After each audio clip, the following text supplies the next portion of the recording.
오늘 봉독해드린 말씀을 중심으로 외유내강 그리스도인이라는 제목으로 함께 말씀을 드리겠습니다.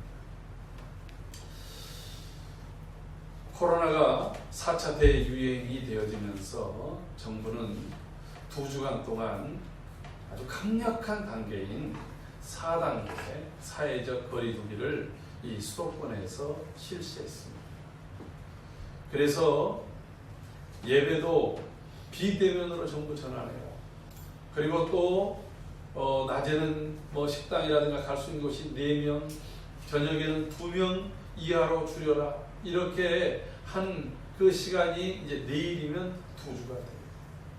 그럼 그 사이에 우리 사회가 좀 치료가 되고 이 코로나 위험으로부터 안정되어졌느냐? 여러분 사실 그렇지 못하고 있습니다. 어제도 한 1,600명 정도, 어떤 때는 1,800명까지 이렇게 숫자가 늘어났습니다. 1,000명 이하로 떨어지지 않으면 이 4단계보다도 더 높은 4단계까지를 만들어냈는데 이 4단계에서도 더 강력한 그런 조치를 취하겠다고 이제 매스컴을 통해서 듣게 됐습니다. 그만큼 지금 시기가 어렵고 힘든 시기입니다. 그런데다가 무려 110년 만에 맞는 이 폭염, 그러니까 기상관측 이래로 이렇게 더운 적이 없었다는 거예요. 기상관측 이전부터 한다고 한다면 이 더위가 얼마 만에 온 건지 알 수 없을 정도로 덥습니다. 우리나라도 40도가 훌쩍 넘는 곳들이 생겨나서 사람들이 힘들어하는데 인터넷 보니까 저 캐나다 같은 곳은 막 그냥 타이어가 녹아내리고 있고 또 자동차에 이 칠해졌던 페인트들이 흘러가고 모든 것들이 지금 어떻게 해야 될지 알지 못하는 그런 상황 속에 놓여져 있습니다. 여러분, 자연으로부터도 위기고 전염병으로부터도 위기고 그리고 또 그 가운데서 서로 먹고 살고자 하는 이런 다툼 속에서도 정말 위기인 것이 분명합니다. 여러분, 이런 위기 때에 그리스도인들이 과연 어떻게 살아야 할까요? 사도 바울은 에베소서 5장에서 이 때가 악하다. 그러므로 너희들은 이 세상을 본받지 말고 하나님께서 기뻐하시는 뜻이 무엇인가를 이해하고 술 취하지 말고 성령에 충만하라고 권면하고 있습니다. 왜냐하면 때가 악하기 때문에 그렇습니다. 여러분, 이 때가 악하기 때문에 우리가 세월을 아껴야 되는데 그것을 원어에서는 이 기회를, 이 악한 위기의 기회를 사라고 합니다. 이 위기를 오히려 우리에게 기회로 만들어 갈 수 있는 그러한 성도들, 오늘 그런 사람들을 외유내강 그리스도인이라 명명하고 싶습니다. 사랑하는 성도 여러분, 사실 우리에게 닥쳐오는 위기, 이것은 누가 그렇게 기대하고 부른 것은 아닙니다. 우리가 인생의 위기를 맞이할 때마다 이렇게 보면 이 위기라고 하는 것이 예고 없이 찾아온다는 거예요. 먼저 정보를 보내고 소식을 보내고 나 이제 지금 간다 이러고서 잘 오지 않아요. 물론 지금은 과학 문명이 발달해서 태풍이 어디에서 생성돼 가지고 다가오고 있습니다. 이런 것들을 어느 정도 예측하고 있지만 그러나 대부분의 위기들은 우리가 상상도 못한 가운데에 찾아오고 있습니다. 이 코로나19도 누가 상상했겠습니까? 상상도 못한 상황에서 쓰나미처럼 몰려와가지고 이 거하는 기간이 벌써 1년 7개월이 될 동안 사라지지 않고 있다라고 하는 것입니다. 욥기 1장 13절에도 욥은 어느 날 갑자기 위기를 맞이했어요. 그 전까지 얼마나 평안하왔는지 모릅니다. 늘 그는 경건하고 의롭게 살았고 그리고 또 10 자녀들을 위해서 매일 아침마다 하나님께 번제를 드리면서 이 아이들이 범죄하지 않게 하시고 하나님의 뜻을 좇아서 하나님께 영광이 되는 삶을 살게 해 주옵소서 이렇게 기도하는 가정이었습니다. 그런데 갑자기 어디 갈대아 사람들이 쳐들어와서 낙타떼를 빼앗아 갔다고 합니다. 또 어떤 때는 또 다른 태풍이 와가지고서 또 그들의 재산을 상하게 했다고 합니다. 10자녀들이 한 자녀의 생일을 맞이해서 그들이 함께 잔치를 벌이는데 태풍이 와서 그 기둥을 쳐가지고 그곳에 있었던 10자녀가 전부 다 압사돼서 죽었다는 것입니다. 여러분, 이러한 일들 예고가 있었습니까? 예상이나 했습니까? 그런 기상이변이 있을 줄이나 꿈에나 생각했겠습니까? 다 몰랐던 일들이었습니다. 그것은 내 한계를 넘어섰던 것입니다. 뿐만 아니라 위기라고 하는 것은 때로는 우리가 안전하다, 평안하다, 살만하다 이럴 때 찾아온다는 거예요. 여러분, 산모가 해산하는 것, 해산의 고통이 갑자기 찾아옵니다. 내가 임신 날짜를 알았다고 해서 딱 280일 되는 날 애가 나오는 건 아니잖아요. 더 일찍 나올 수도 있고 더 늦게 나올 수도 있고 갑작스러운 산고가 온다고 데살로니가전서 5장 3절에서 말하고 있어요. 우리가 안전하다. 여러분, 어떤 때 도둑이 듭니까? 내가 안전하다, 우리 괜찮아라고 방심할 때 도둑이 드는 거예요. 우리의 삶에도 마찬가지입니다. 그러나 우리가 또 한 가지 알아야 될 것이 있습니다. 위기는 늘 우리에게 다가오고 있다. 특별히 하나님의 뜻대로 의롭고 경건하게 살고자 하는 사람들에게 위기는 늘 호시탐탐 도사리고 있다는 것입니다. 여러분, 디모데후서 3장 1절에서는 말세의 때, 곧 고통하는 때라는 거예요. 왜 고통스럽습니까? 여러분, 그때가 이렇게 과학이 발달하고 문명이 발달하고 먹고 살 것이 좋은데 무엇이 고통의 때입니까? 여러분, 마지막 때는 하나님을 인식하지 않은 때, 하나님을 사랑하지 않은 때입니다. 다 자기 뜻대로 살아가는 때예요.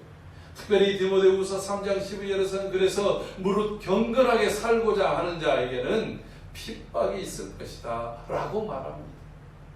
여러분, 그렇기 때문에 위기는 어떤 순간 어떤 때 올지 모르기 때문에 우리가 긴장하지 않을 수 없다. 늘 준비하고 늘 있어도 위기는 찾아온다. 다만 잘 준비되어집니다. 유비무환되어져 있으면 그 찾아온 위기를 오히려 극복할 수 있고 위기를 기회로 만들 수 있다라고 하는 것입니다. 오늘 본문 속에서 인생 절체절명의 위기를 맞는 그러한 친구들이 있습니다.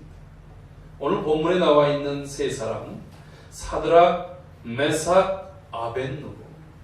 여러분, 이들의 원래 유대인의 이름은 하나냐, 미사엘, 아사랴였습니다. 이름이 바뀌어져 버리고 말았습니다. 내 뜻대로 아니라 강제. 우리나라에도 창씨개명이 있었고 그 이름이 바뀌어졌었잖아요.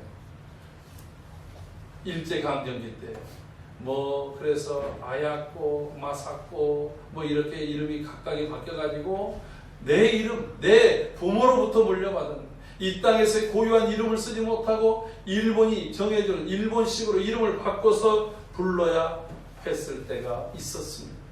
여러분, 이름을 바꾸는 것은 그의 생각과 영혼과 정신을 바꿔버리는 일이었습니다. 특별히 유대인들에게는 각 사람마다 이름의 뜻이 있어요.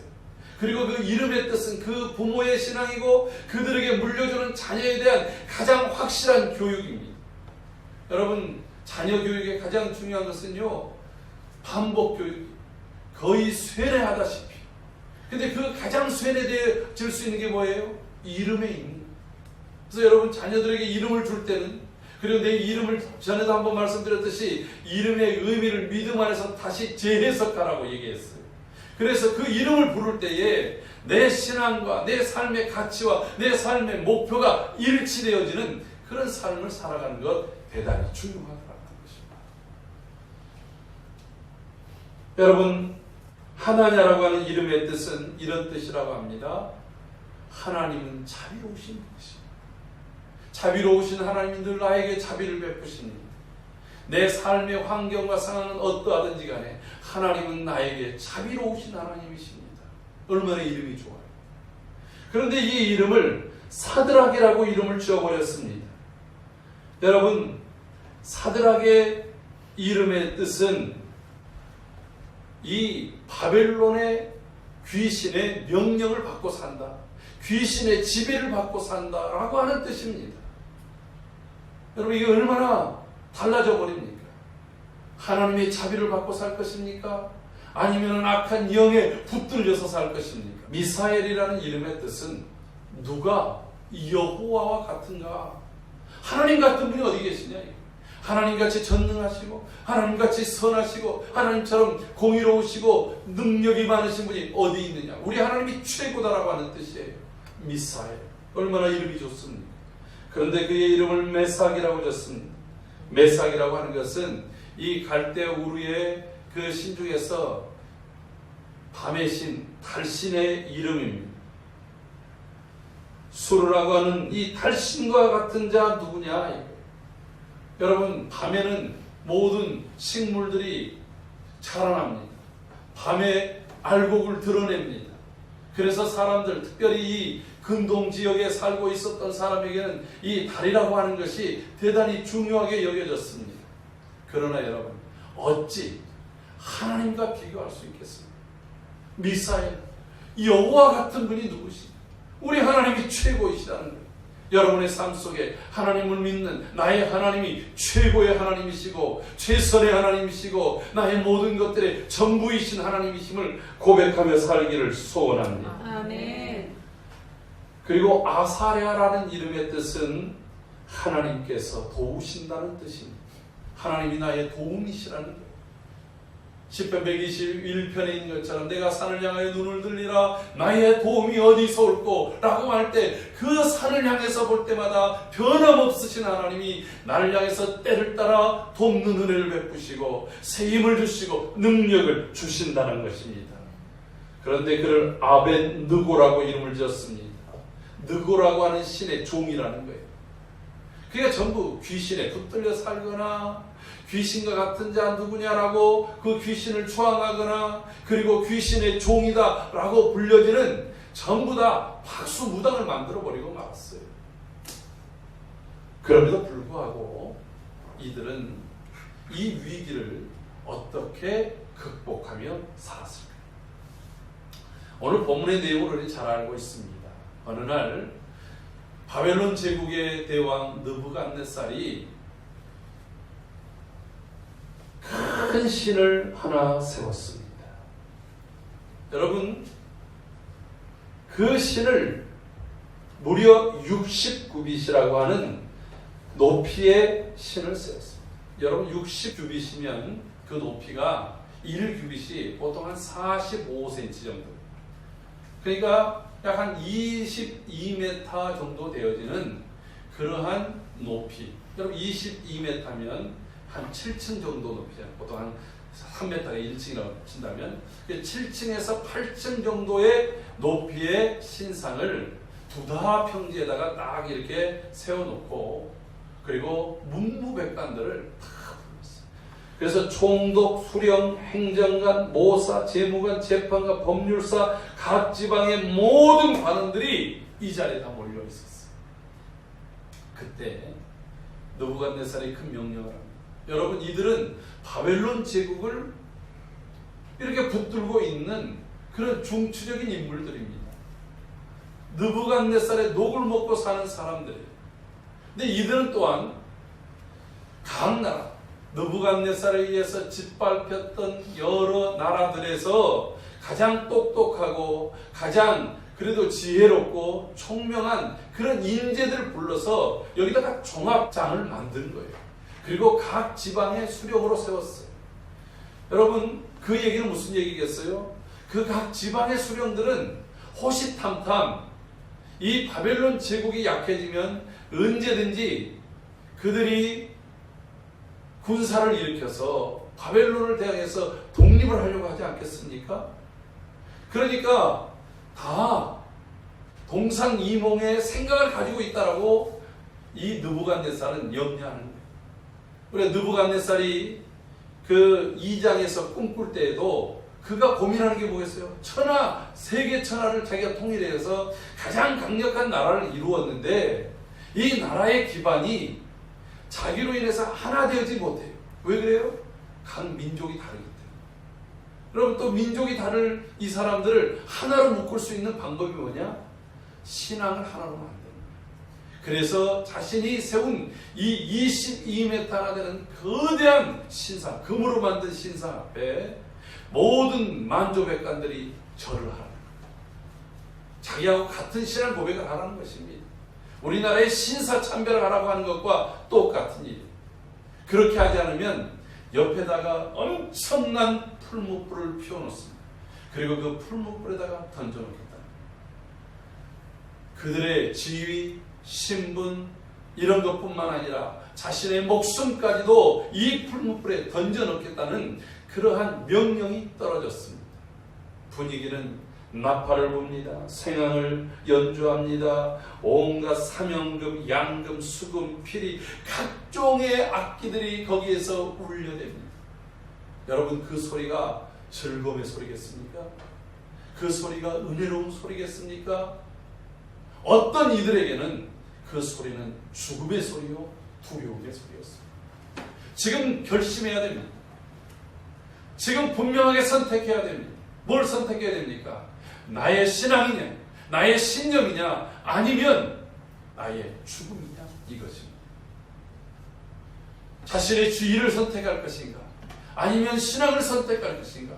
주의를 선택하면 절을 해야 됩니다. 신앙을 선택하면 풀무불을 선택해야 됩니다. 이런 선택의 위기 앞에 놓여져 있었던 것입니다. 수많은 사람들이 그 나팔 소리가 울릴 때마다 거기에다가 절을 합니다.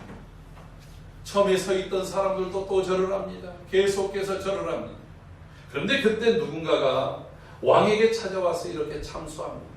왕이요, 지금 왕이 유다 땅에서 사로잡아온 그 포로들 중에서 왕이 그들에게 지위를 주고 그리고 높은 관작을 주었는데 그 사람들 중에 왕의 명령을 무시하고 절하지 않는 사람들이 있는데 그 이름이 사드락과 메삭과 아벳느고입니다.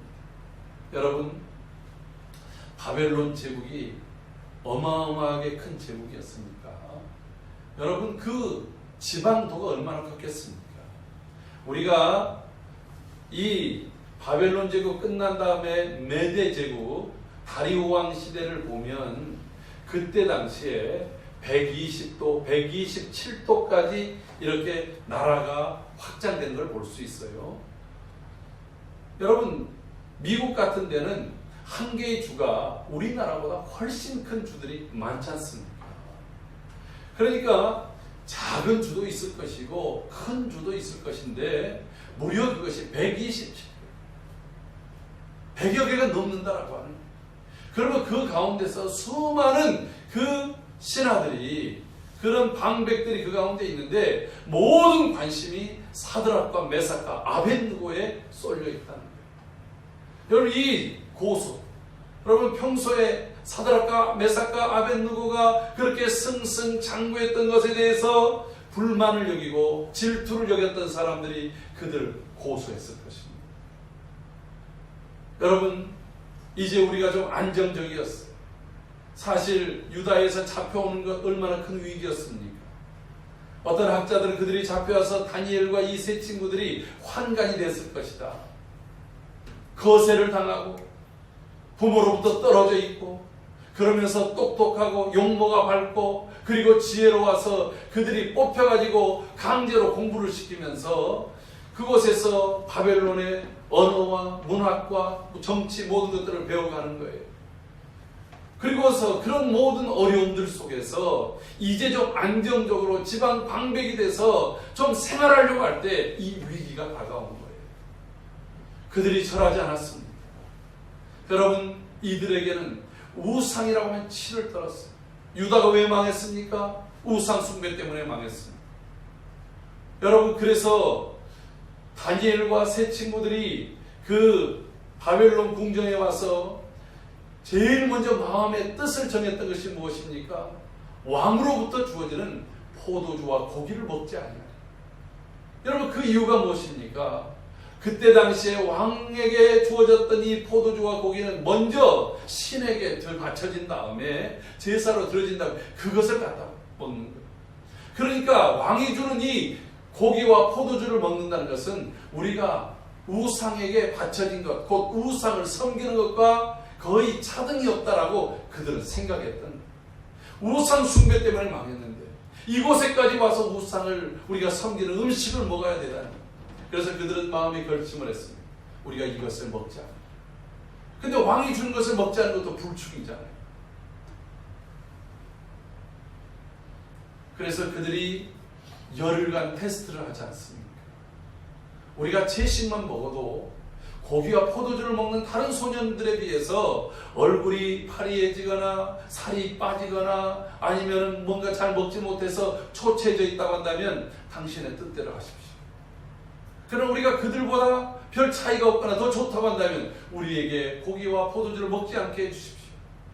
여러분, 그들은 이것이 곧 죽음이 될 수도 있고 그 사회 속에서 왕따가 될 수 있다고 하는 사실을 알고 있었지만 그들은 이런 결심을 했었어요. 그리고 끝내 그 결심을 지킬 수 있었던 것입니다. 그리고 열심히 하나님께서 그들에게 지혜를 주시고 그들도 열심히 노력한 결과 이제 어느 정도 안정적인 자리에 왔을 때 이런 일을 겪게 됐다라고 하는 거예요. 여러분, 이 위기를 이들은 어떻게 극복했을까요? 여러분, 우리가 위기를 잘 극복하려면 몇 가지 오늘 이 사드락과 메삭과 아벳느고를 통해서 보여주는 원칙이 있습니다. 그 첫 번째는 여러분, 좋은 신앙의 동역자들과 함께 하십시오. 할렐루야. 네. 여러분, 다니엘, 이 사드락, 메삭, 아벳느고, 아니 이들이 유대 이름으로 아사랴, 하나냐, 미사엘, 이 세 친구들은 비록 어린 때에 그들이 끌려갔습니다.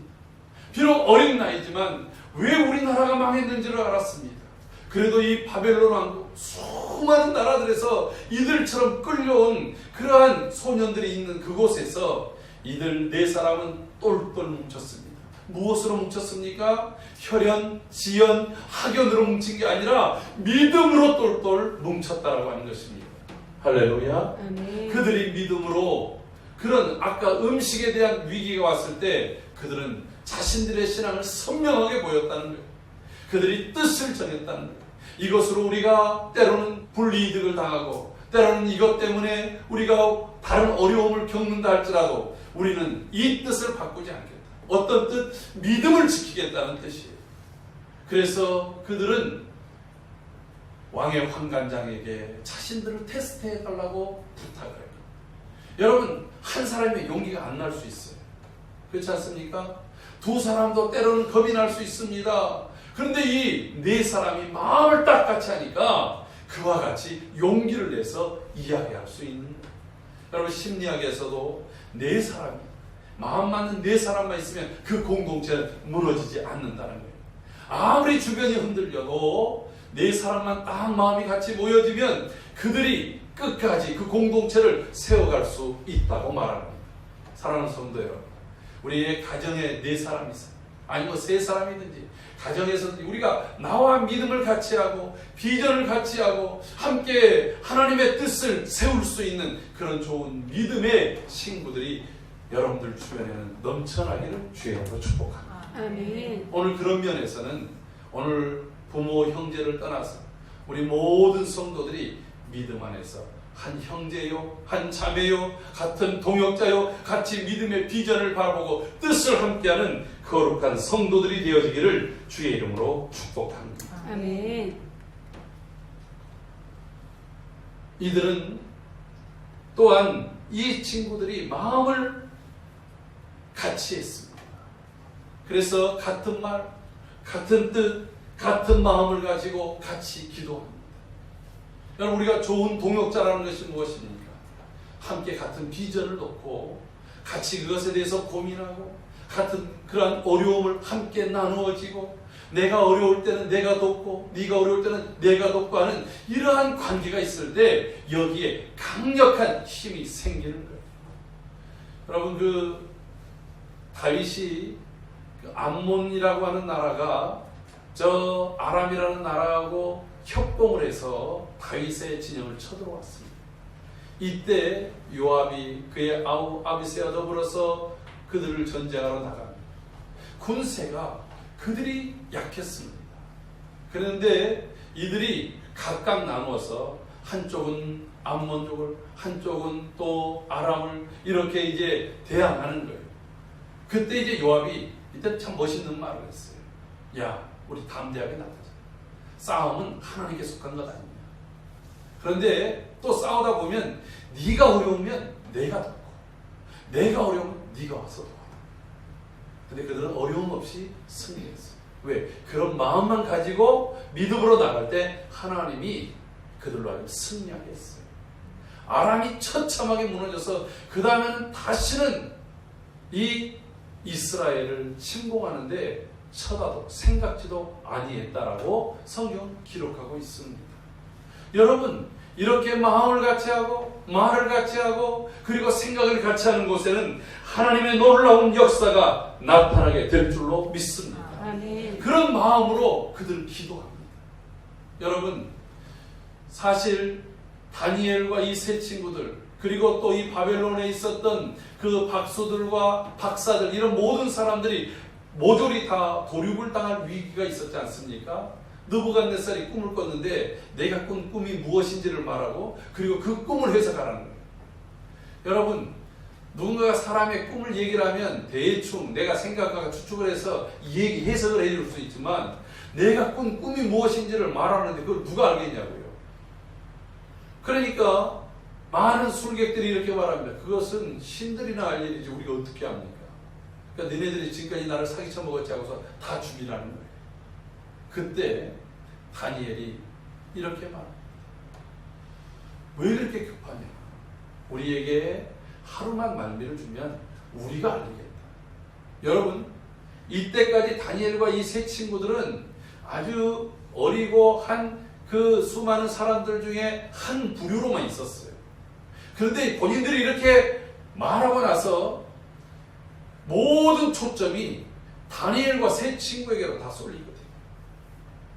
여러분, 왕의 모든 분노가 이들을 향할 수 있게 됐다는 거예요. 그때 이들이 한 일이 무엇입니까? 하나님께 함께 기도합니다. 간절히 기도합니다. 하나님 이 위기를 우리가 극복하게 해주세요. 혼자 기도하지 않고 그들이 합심해서 기도합니다. 여러분, 두세 사람이 내 이름으로 기도하는 곳에 내가 함께 할 것이고 두세 사람이 내 이름으로 간구하면 내가 반드시 시행하리라고 주님이 약속해 주셨습니다. 이 친구들이 함께 같이 기도할 때에 하나님께서 그 밤에 이상 가운데 느부갓네살이 꾼 꿈이 무엇인지를 이 다니엘의 눈앞에 환하게 파노라마로 보여주신 거예요. 그리고 그것의 의미가 무엇인지를 성령께서 그의 마음속에 깨닫게 하신 거예요. 여러분, 그 일로 어떤 일이 벌어진 줄 아십니까? 그 포항무도한 느부갓네살이 다니엘의 발 앞에 엎드려 절했다는 거예요. 얼마나 놀랍습니까? 오늘 이 본문에서도 마찬가지입니다. 사드락과 메삭과 아벳느고는 이러한 현장에 지금까지 함께 있었어요. 그렇기 때문에 지금 이 상황 앞에서도 그들의 모습을 보면 왕이 그들에게 다시 회유합니다. 한 번 더 기회를 줍니다. 그리고 너희들이 내 말을 듣고서 절을 하면 자기가 승리한 거 아니겠어요? 모든 나라의 민족들이 이제 다 종교적인 통합과 사상의 통합을 이루는 거 아니겠습니까? 그런데 이 세 친구가 단호하게 말합니다. 여러분, 16절, 17절을 우리 다 같이 함께 읽어보도록 하겠습니다. 다 같이 읽습니다. 시작. 사드락과 메삭과 아벳느고가 왕에게 대답하여 이르되 느부갓네살이여, 우리가 이 일에 대하여 왕에게 대답할 필요가 없나이다. 왕이여, 우리가 섬기는 하나님이 계시다면 우리를 맹렬히 타는 풀무 가운데서 능히 건져내시겠고 왕의 손에서도 건져내시리이다. 그리고 18절에 그렇게 하지 아니하실지라. 왕이여, 우리가 왕의 신들을 섬기지도 아니하고 왕이 세우신 금신상에게 절하지도 아니할 줄을 아옵소서. 자, 오늘 제가 여러분들에게 말씀을 드리려고 하는 것은 이 세 친구들의 고백을 우리는 너무나 잘 압니다. 근데 이 세 친구가 지금 왕 앞에서 말하고 있는 한번 태도를 보자 이거예요. 우리 사극에서 보면 이렇게 사육신이나 생육신, 뭔가 의를 위해서 혁명을 일으키려고 했던 사람들이 실패하고 잡혔어요. 고신을 당합니다. 그럴 때 이들이 태도가 어떻습니까? 드라마상에서 그런지 몰라요. 또 실제적으로도 역사의 기록에 보면 눈을 부릅뜨고 그리고 표독한 말로 때로는 왕으로 현재 있는 그 왕에게 선조든지 또 과거에는 또 태종이든 이런 사람들에게 눈을 부릅뜨면서 네가 왕위를 찬탈하고도 네가 왕이라고 부르고 싶느냐 이러면서 표독스러운 말을 해요. 그렇지 않습니까? 내가 실패해서 안타깝다. 나의 주부는 누구다. 이렇게 죽는 사람보다는 내가 걸린 그 사람 앞에 표독스럽게 얘기합니다. 아니면 아이고 내가 잘못했습니다. 내가 원래 그러려고 한 것이 아니라 저 사람들의 꿈이 내가 그냥 그 자리에 같이 있었다가 다만 말을 못하고 있었습니다. 이렇게 비굴하게 하든지. 사람은 위기를 당하게 되면 이렇게 두 갈래로 보통 나뉘어요. 하나는 비굴해지는 거죠. 근데 비굴해지는 사람이 더 많잖아요. 대부분의 사람들이 그 신상 앞에 절을 했습니다. 나도 이제는 이 신상 앞에 절을 하면서 느부갓네살의 신과 나도 나의 신앙이 같습니다. 이런 표현들이에요. 왜? 먹고 살아야 되니까. 지위를 잃지 말아야 되니까. 그런데 또 어떤 사람들은 그래 우리를 죽여라. 네가 잘 될지 보자. 내가 죽어서도 반드시 너의 무너짐을 볼 것이다. 이렇게 악담을 하잖아요. 오늘 이 사드락과 메삭과 아벳느고의 모습은 전혀 그러지 않다. 오늘 이 세 절에 걸쳐서 말하는 이들의 내용 속에 얼굴에 표독함이 있습니까? 비굴함이 있습니까? 그러지 않습니다. 그들은 단단했습니다. 차분했습니다. 그러면서도 그들은 말투에는 아주 온화한 말을 썼다라고 합니다. 그들은 단호했지만 부드럽게 말합니다. 왕이요, 느부갓네살, 우리가 이 일에 대해서는 왕에게 드릴 말씀이 없습니다. 옛날 성경이 더 멋있어. 개혁 성경. 살아계신 하나님이 능히 우리를 이 풀무불 가운데서도 건져내시렵니다. 만약에 그리하지 아니하실지라도 그것은 하나님, 우리를 건지시고 안 건지시고는 하나님이 하실 일이잖아요. 이건 하나님이 있고 없음의 문제가 아니잖아요.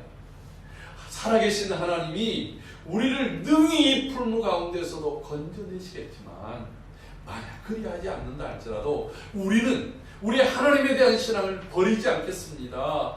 그래서 왕이여, 우리가 왕에게 불충하고자 하는 마음이 아니라 이 신앙에 대해서는 결코 우리가 타협할 수 없습니다. 우리를 풀무불에 넣어주세요 하는 말과 같은 거예요. 여러분, 느부갓네살은 분노했습니다. 느부갓네살은 더 사람들 앞에서 그 화가 나서 얼굴이 붉어지면서 명령합니다. 평소보다 불을 7배나 더 뜨겁게 하고 그들을 불 가운데로 던지라. 사랑하는 성도 여러분, 이 위기 앞에 우리도 위기의 고난과 고통을 그대로 당할 수 있습니다. 그때 우리가 어떤 태도를 취할 것이냐라고 하는 것입니다. 같이 이 세상을 향해서 발악하고 혈기를 낼 것입니까? 아니면 먼저 교회가 세상 앞에 무릎을 꿇고 우리가 먼저 절하겠습니다라고 타협하겠습니까? 오늘 이 코로나19 위기 앞에서 많은 교회들이 세상에 더불어서 교회가 마치 이익 집단처럼 보이는 그런 표독스러운 말들을 합니다. 때로는 먼저 큰 교회들이 그냥 우리가 먼저 포기합니다. 예배를 포기합니다. 대면 예배를 포기합니다. 라고 말합니다.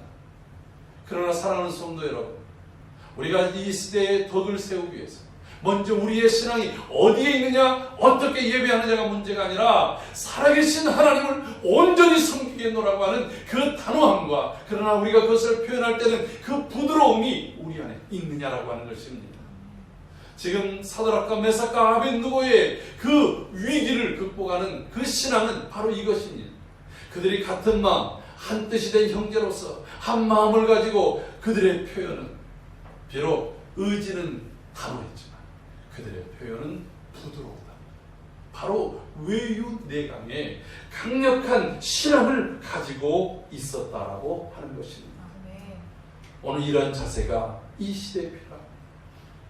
느부갓네살이 당연히 화가 나지. 백성들 앞에서 오히려 자신이 무한한 꼴을 당한 것 아니겠습니까? 그래서 그들을 불 속에 집어넣습니다. 그 결론이 무엇입니까?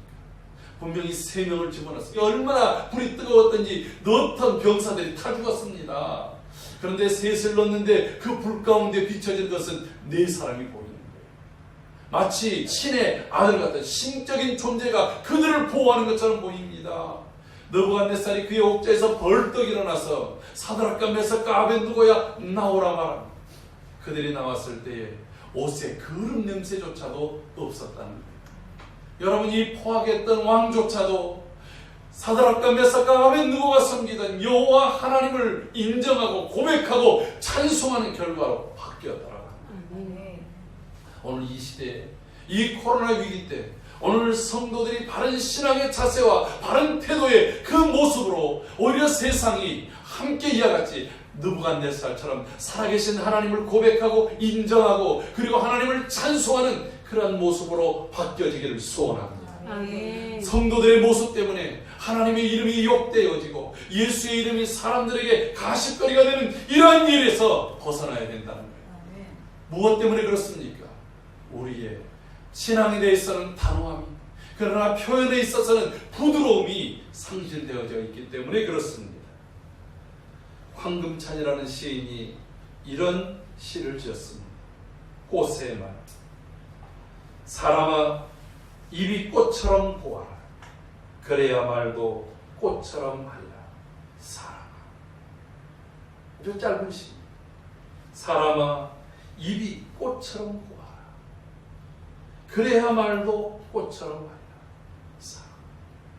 여러분, 우리가 다 입을 벌린다고 해서 말이 아닙니다.